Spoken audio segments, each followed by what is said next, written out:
নমস্কার বন্ধুরা, চলে আসছি নতুন একটি ভিডিও নিয়ে। আশা করছি সবাই খুব ভালো আছো আর আমরাও খুব ভালো আছি। চলো বন্ধুরা, আজ তোমাদের সঙ্গে শেয়ার করতে চলেছি এই শহীদ দ্বীপে এই শীতকালে কেমন কি মাঠ ঘাটে শাক সবজি করে বা কত রকমের সবজি এখানে হয়, সেটাই তোমাদের সঙ্গে আজকে তুলে ধরবো।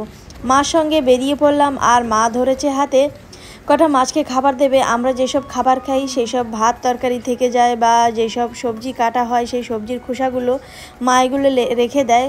যখন পুকুরে যাওয়ার সময় হয় তখন এই মাছগুলোকে রোজ দুবেলা তিনবেলা করে খেতে দেওয়া হয়। দূরে ফেলাবা, মাছ চলে এসে ফালাও।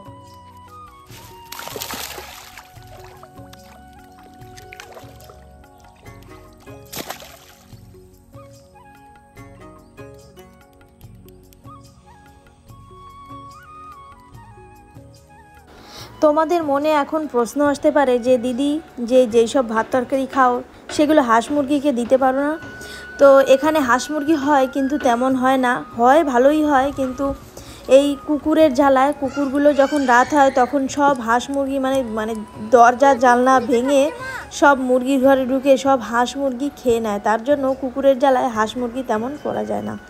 এই শীতকালে এই যে টমেটো গাছ হয়েছে, কী সুন্দর টমেটো গাছ হয়েছে, আর এখানে টমেটো লাগানোর পর আবার এখানে বেঁধে দিয়েছে, আর এখানে কতগুলো পাখি আছে, পাখিগুলো রোজ টমেটোগুলো খেয়ে যায়, তার জন্য সবার একটু ক্ষতি হয়ে যায়।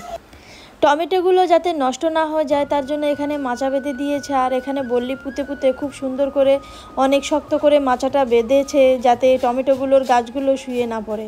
এখানে সুন্দর সুন্দর টমেটো হয়েছে এবং এই পাখিগুলো টমেটোগুলো সব পাকা পাকা টমেটোগুলো সব খেয়ে নেয়, তার জন্য সবার একটু ক্ষতি হয়ে যায়। মা আমাদের দুপুরবেলা সব জায়গায় ঘুরে ঘুরে দেখাচ্ছে, অথচ আমরা জায়গাগুলো চিনি, কিন্তু মা ভাবে অনেকদিন পর আসছি যদি ভুলে যাই, তার জন্য মা ঘুরে ঘুরে দেখায়। মার সঙ্গে বেরিয়ে পড়লাম। একাকর করে একটা জায়গা আছে, সেই জায়গায়, এই জায়গাটা খুব সুন্দর একটা জায়গা।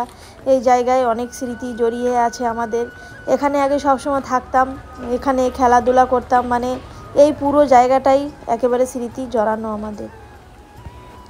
শহীদ দ্বীপে বেশিরভাগ সবাই ট্রাভেলসের কাজ করে, আর তার সঙ্গে সঙ্গে এখানে মাঠের ঝোঁকটাও আছে। এখানে সবাই মাঝে মধ্যে মাঠের কাজও করে, মাঝে মধ্যে না, ট্রাভেলসেরও কাজ করে, এদিকে সঙ্গে সঙ্গে মাঠেরও কাজ করে। এখানে শাক সবজি ভালো হয়, যেমন এখন টমেটোর সিজন, তারপরে মূলো হচ্ছে, তারপরে সুন্দর সুন্দর ধনে পাতা। এই ধনে পাতা বাটা খেতে খুব সুন্দর লাগে।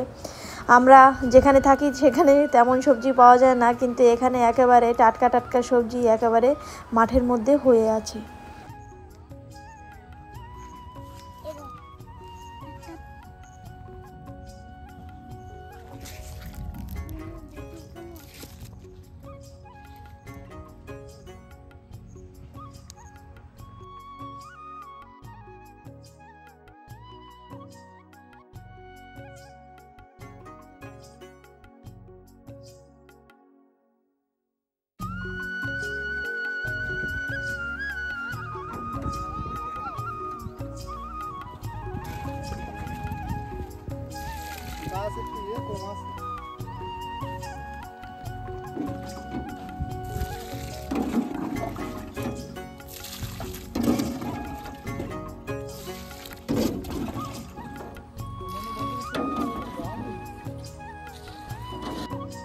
শহীদ দ্বীপের চারপাশে রয়েছে সমুদ্র, তারই মাঝখানে রয়েছে প্রাকৃতিক এই সুন্দর সুন্দর গাছপালা, যেই গাছপালার জন্যই আমরা বেঁচে আছি।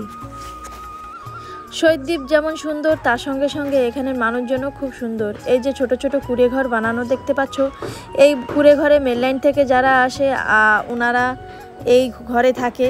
ওনাদের যারা মালিক থাকে, মালিকরা ওনাদের মাঠে থাকতে দেয়, সেখানে থেকেই ওনারা কাজবাজ করে। এই যে আম গাছটা দেখতে পাচ্ছ, সুন্দর ছোট ছোট আম হয়েছে, দেখে ইচ্ছা করছিল খেতে, কিন্তু এত ছোট আম খাওয়া যাবে না। আম আছে, যেমন আমাদের গাছটায় আম ছিল, বড় বড় ছিল, ভেতরে ভেতরে ছিল, আমরা 2-3টে তুলে আবার খেয়েও নিয়েছি।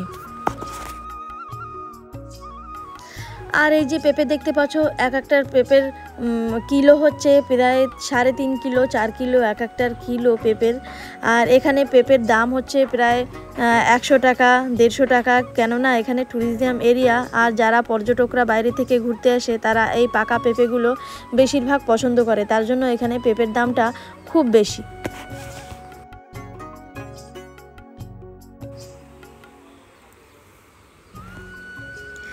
এই হচ্ছে আমার দিদির ছেলে, যে কাজের খুব ভক্ত।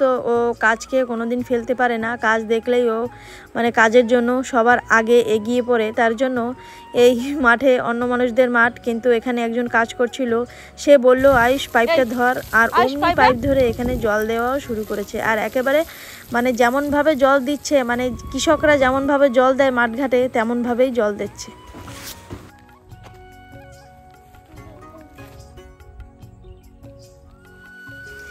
এখানে কচুর চাষটা তেমন হয় না, কিন্তু আমার মা মেনলাইন থেকে একজনকে বলে আনিয়েছে। আর এই যে সেই কচুগুলো হয়েছে, এই কচুর লতিগুলো অনেক মোটা মোটা থাকে, এবং এই কচুর লতিগুলো মানে খেতে অনেক স্বাদ।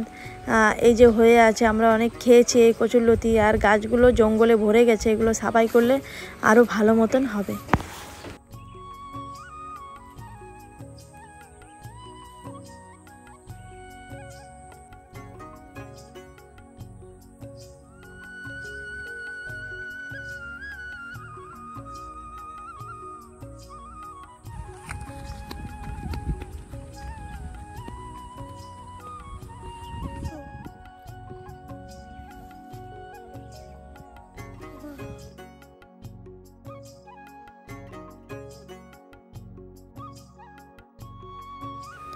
তো বন্ধুরা, জায়গাটা দেখে কিছু মনে পড়ছে? হ্যাঁ, সেই জায়গাটা যেখানে বসে আমরা খুদের ভাত খেয়েছিলাম। নিলিবিলি ঠান্ডা একটা জায়গা, আর চারপাশে জমি, তার মাঝখানে সুন্দর একটা কুঁড়ে ঘর বানানো। এই ঘরটায় আসলে মনটা একেবারে শান্তি। এখানে এত সুন্দর পরিবেশ, এখানে একদম সবসময় হাওয়া চলতেই থাকে। তার সঙ্গে সঙ্গে বারান্দায় বসলে বারান্দা থেকে খুব সামনের দৃশ্যগুলো খুব সুন্দর দেখা যায়। আমার এক পিসি আছে, সেই পিসি এখানে ঘর বানিয়েছে। ওনারা অনেক দূর থেকে আসে, তার জন্য এখানে মাঠঘাটে কাজ করার পরে এখানে একটু রেস্টের প্রয়োজন হয়। আর এত সুন্দর একটা ঘর বানিয়েছে, ঘরের মধ্যে খুব সুন্দর। এখানে মানে থাকারও ব্যবস্থা আছে, এখানে রাত্রিরেও থাকা যাবে, যেমন উনুন আছে, মানে রান্না বান্নার জিনিস, সব রকম জিনিস আছে। এখানে বালিশ কাঁথাও আছে, এখানে শোয়াও যাবে। পিসিরা এখানে সকালে আসে আর বিকালে যায়, মাঝে মধ্যে এখানে রাতেও থাকে, কেন মাঠঘাটে কাজ করে রাতেও। সব সময় তো দিনে কাজ করা যায় না, রোদের সময় দিনে কাজ করা যায় না, মাঝে মধ্যে রাতেও কাজ করা লাগে। তার জন্য এই ঘরটা বানানো। আর এই ঘরটা বানানোর পরে অনেক সুবিধা হয়েছে। এখানে সবাই খাওয়ার জন্য যদি একটু মানে শাকসবজি লাগায়, তাহলে এখানে বিক্রি করারও হয়ে যায়। এখানে দেখো পিসি হয়তো একটা ছোপ দুটো ছোপ গাছ লাগিয়েছে, কিন্তু এখানে দেখো বিক্রি করার মতনও হয়েছে। কি সুন্দর সুন্দর কুমড়ো হয়েছে, আর ছোট ছোট কুমড়ো। যদি এখানে আর কদিন থাকতাম, তাহলে কুমড়ো দিয়ে একটা রেসিপি বানিয়ে এখানে খেতাম। তা তুমি লাভ দাও, কাদা নাই। মার পিছন পিছন সারা মাঠ ঘাট ঘুরতে ঘুরতে চলে এলাম পাহাড়ের কাছে। এখানে পাহাড়ের উপর শুধু আছে জঙ্গল, আর তার সঙ্গে আছে সুপারি গাছ। এখানে সুপারি গাছ পাহাড়ে হয়, এখানে সুপারি গাছে জল দিতে হয় না, এখানে মাটিগুলো অন্যরকম। আর এখানে কতগুলো মূলো শাক লাগানো হয়েছে, আর কি সুন্দর মূলো হয়েছে। মূলোগুলো দেখেই ইচ্ছা করছিল যে তুলি। মূলোগুলো মানে তুলতে এত ভালো লাগে, তার জন্য ইচ্ছা করছিল। আর এখানে ছোট ছোট টমেটোর চারা লাগানো আছে, মানে ফেলানো হয়েছে, এরপরে টমেটোর চারাগুলো লাগানো হবে।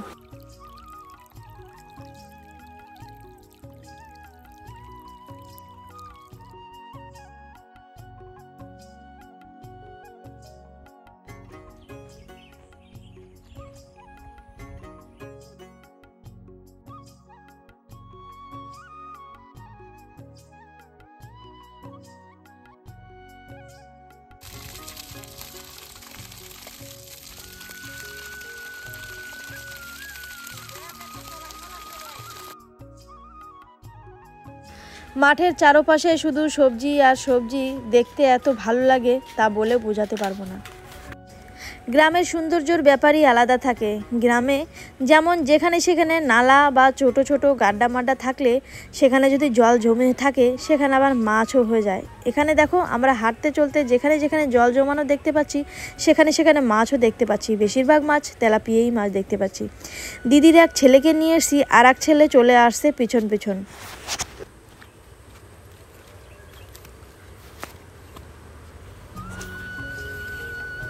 এখানে টমেটোর চাষটা খুব ভালো হয়। যদি আন্দামানে তেমন বৃষ্টি না হতো তাহলে আরও হয়তো ফল দেখতে পেতে। আন্দামানে যখন তখন বৃষ্টি সাইক্লোন শুরু হয়ে যায়, এই সাইক্লোন কমে না, যখন একটু হাওয়া শুরু হয়ে যায় তখন ঝপঝপায় বৃষ্টিও নেমে যায়। আন্দামানের ওয়েদার কেমন কি সেটা আন্দামানের লোকও ঠিক বুঝে উঠতে পারে না।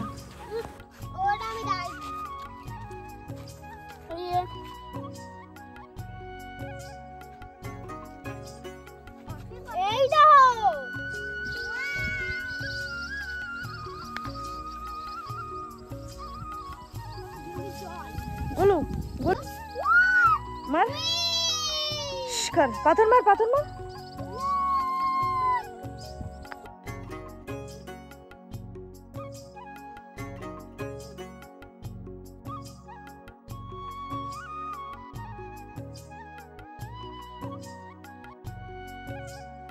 তো চলো বন্ধুরা, আজকের পর্বটি এ পর্যন্তই করছি। আবার চলে আসবো নতুন পর্ব নিয়ে। তোমরা সবাই ভালো থেকো, সুস্থ থেকো। নমস্কার।